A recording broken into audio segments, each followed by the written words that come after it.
Bonsoir mesdames, bonsoir messieurs. Une fois de plus, bonsoir et merci d'être au rendez-vous. Le ministre des Finances félicite le régime financier en raison de la mobilisation de recettes en 2022. Il a promis également des primes aux agents et cadres de cette régie. Image de commentaire.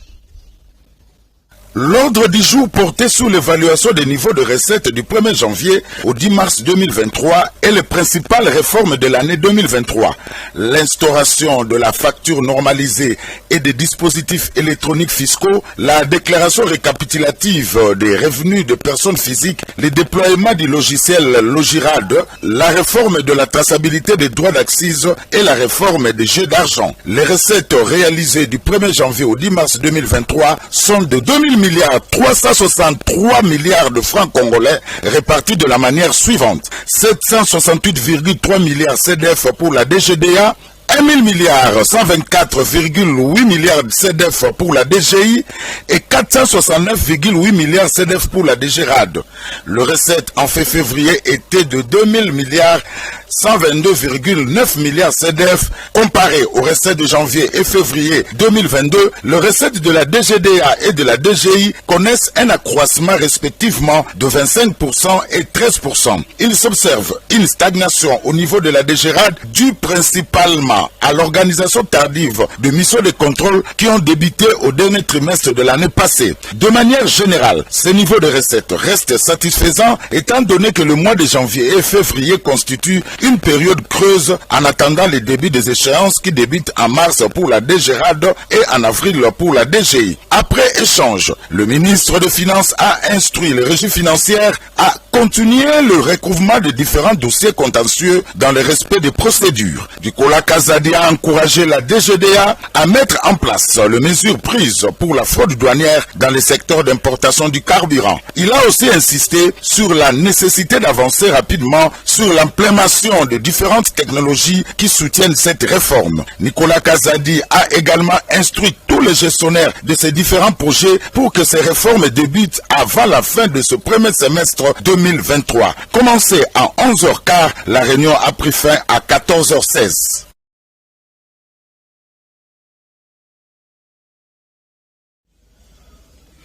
Les membres du Conseil de sécurité des Nations Unies ont rencontré les autorités congolaises à Goma, au gouvernorat du Nord Kivu. C'était donc le samedi dernier, à en croire le représentant permanent du Gabon. Ils ont ensemble palpé la réalité sécuritaire et humanitaire de la sous-région. Michel Xavier Biang dans cet extrait.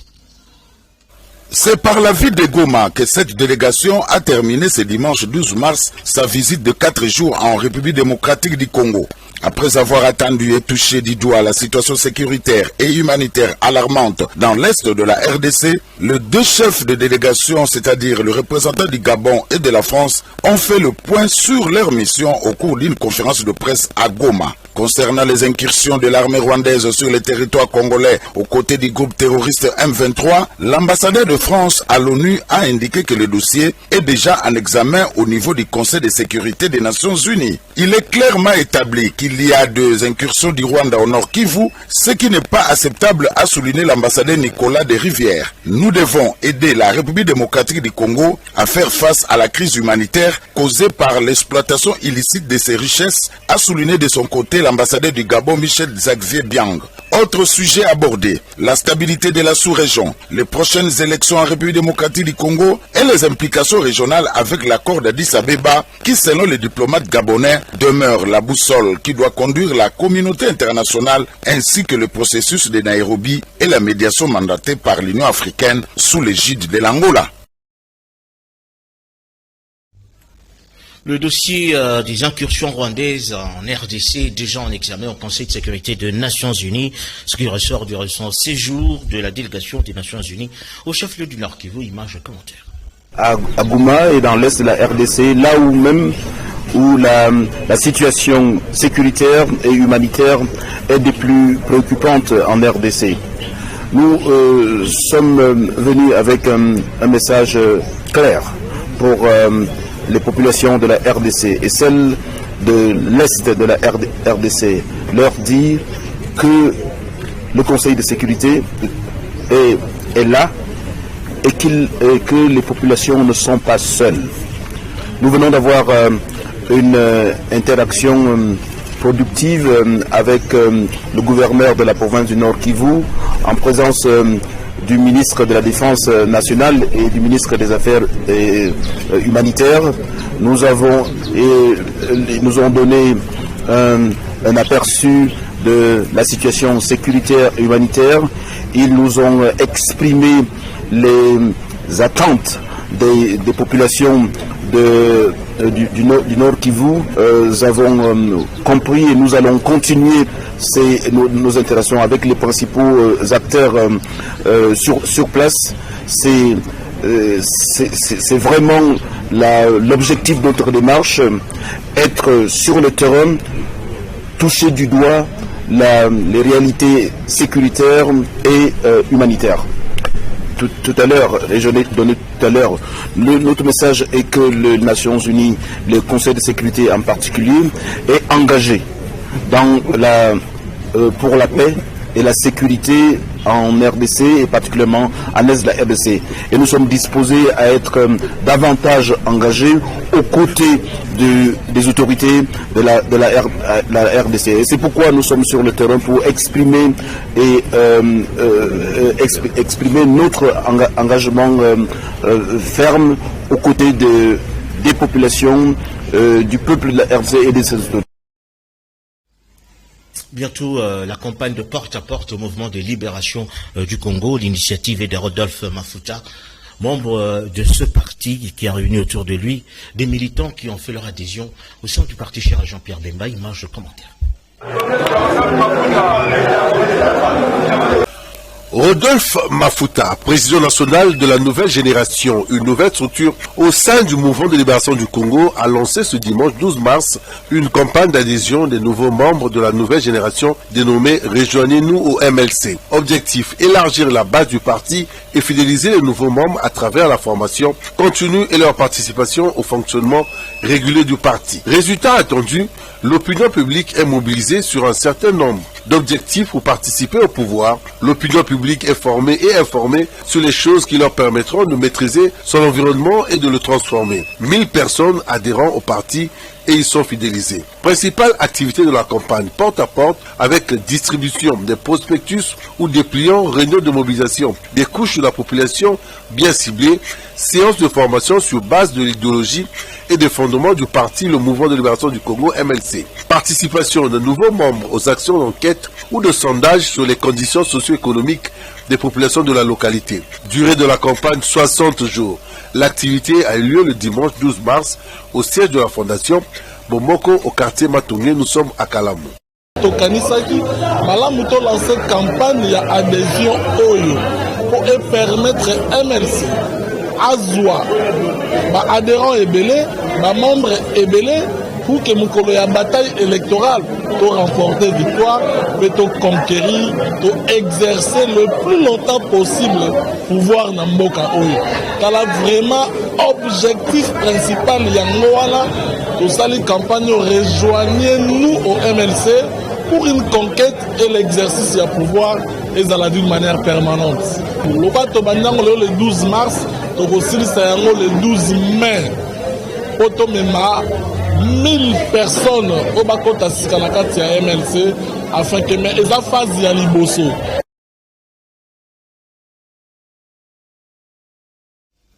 Les épouses militaires ont célébré la date du 8 mars à Kolwezi. Cela a porté sur la sensibilisation du rôle de la femme ainsi que d'une rencontre entre femmes. Image commentée. Les épouses des militaires et des policiers de la garnison de Kalemi, toute unité confondue, ont célébré la journée mondiale de la femme ce mercredi 8 mars 2023 dans le chef-lieu de la province du Tanganyika. Compatir avec toutes les femmes congolaises en détresse dans l'Ituri et dans le Nord Kivu, victimes de la guerre nous imposée par le Rwanda sous coulisses du M23, était l'objectif principal. Tout a commencé par une marche sonore de plus ou moins 6 km allant de l'université de Kalemi comme point de départ et enfin chuté au camp marin à la force navale. carnaval. Plusieurs allocutions ont été à l'ordre du jour, notamment le mot de circonstance par Madame Nathalie Bilonda Nyengele, épouse du contre-amiral Nyengele Luc Albert, commandant 22e groupement naval. Il est de mon honneur, mais aussi au nom de toutes les femmes, membres de notre organisation des épouses militaires et des policiers de la garnison de Kalemi, vous souhaitez le bienvenu en ces manifestations du mois de la femme que nous commémorons en ce jour. Sous le thème compatir avec les femmes et filles en souffrance dans les provinces du Nord Kivu et en Ituri. Des enseignements sur l'entrepreneuriat des femmes et des conseils sur le planning familial. Au cours de cette cérémonie méditative, les épouses des militaires et des policiers ont trouvé attachement, amour et compassion à leurs sœurs de l'Est du pays, caractérisées par des chants et pas de danse. Au finir, sous les fanfares kimbanguistes, toutes en pagne uniforme, ces femmes ont défilé devant la tribune du Comara, signalant que cette activité est l'initiative des membres d'honneur provincial de l'association des épouses des militaires et des policiers, composée de Madame Nathalie Bilonda Nyengele, Madame Bibiche Dunia et Madame Nadine Katumbe Banza, qui nous donnent ses impressions. Aujourd'hui, le 8 mars 2023, c'est une journée internationale de la femme. Et nous, femmes, des hommes en uniforme, nous avons voulu passer la journée ensemble avec une pensée pieuse avec nos amis, des femmes de Ituri et de Nord Kivu, qui en ce moment, nous on peut se dire, nous avons la grâce de passer cette journée. Pas de problème, pas de guerre, pas de stress. Et elles sont en train de passer la journée d'aujourd'hui, qui est leur journée. Il y a ceux qui sont en pleurs aujourd'hui, donc je peux dire en général, elles sont en détresse. Alors nous avons commémoré cette journée, ensemble avec nos amis, on est de cœur avec elles là-bas, et seul avec Dieu, elles vont surmonter le moment difficile de l'agression du Rwandais, des M23, qui sont en train de subir au nord là-bas. La société civile de la Mongala dénonce le manque de transparence. Excusez-moi, la société civile de la Mongala dénonce le manque de transparence ce qui concerne les kits électoraux, car plusieurs kits sont donc portés disparus. À la province de la Mongala, les biens publics destinés pour la population sont facilement détournés, dénonce la société civile de la RDC par la voix de son coordonnateur provincial Gilles Mangil Mapangue Manoalunga, qui voudrait voir clair et surtout restituer tout ce qui a été détourné, dont les auteurs sont en liberté sans être inquiétés ou encore interpellés par le gouvernement provincial de la Mongala, qui jusque-là n'a initié aucune action judiciaire pour écouter ceux qui sont incriminés dans les dossiers détournement des 5500 tonnes dont du gouvernement central et le détournement des biens donnés par la Siforco, énumérés par le coordonnateur provincial de la société civile de la RDC, Gilles Mangil Mapangue. Le détournement a élu domicile. J'ai des preuves. Je peux vous montrer ici quand la société Siforco avait fermé. Cette société avait remis le 23 juin 2011 au territoire de Bumba 736 sacs de ciment, une caisse contenant 206 kg de clous, 500 kg de fil de recuit, 1063 barres de fer de 12 mm, 8 mm, 6 mm, ainsi que 8,321 m3 de planches de 28 mm. Hélas, ces sacs de ciment, c'est autant de kilos de clous ont servi aux individus et qui jusqu'ici ne sont pas inquiétés. Ils ont servi aux individus, ils ont été détournés, pour dire clairement. Ils ont été détournés. À part ce détournement, des biens remis par la Siforco au territoire de Bumba, il y a eu un don de 5500 tonnes remis par le gouvernement central. J'ai lu d'ailleurs ce qui est écrit ici, liste des écoles de la province éducationnelle de la Mongala, et il a bénéficié des tolls, dont du gouvernement de la République, 5500 tonnes. J'ai dit bien 5500 tonnes, BG 28, qui ont été remis au gouvernement provincial de la Mongala à l'époque. Au niveau des écoles retenues, je prends l'exemple de l'EP8 Salongo, et en état de délabrement le plus avancé. Alors que si l'école bénéficiait de ces 100 tonnes, elle pouvait encore faire quelque chose. Les dossiers de tous ces détournements ont été transmis à la coordination générale de la société civile de la RDC à Kinshasa auprès du coordonnateur général de cette composante, Christopher Ngoy Mutamba, pour suivre de près les cas de ces détournements auprès des autorités compétentes nationales de la RDC. Fin de ce journal, merci à vous de l'avoir suivi. Bonsoir.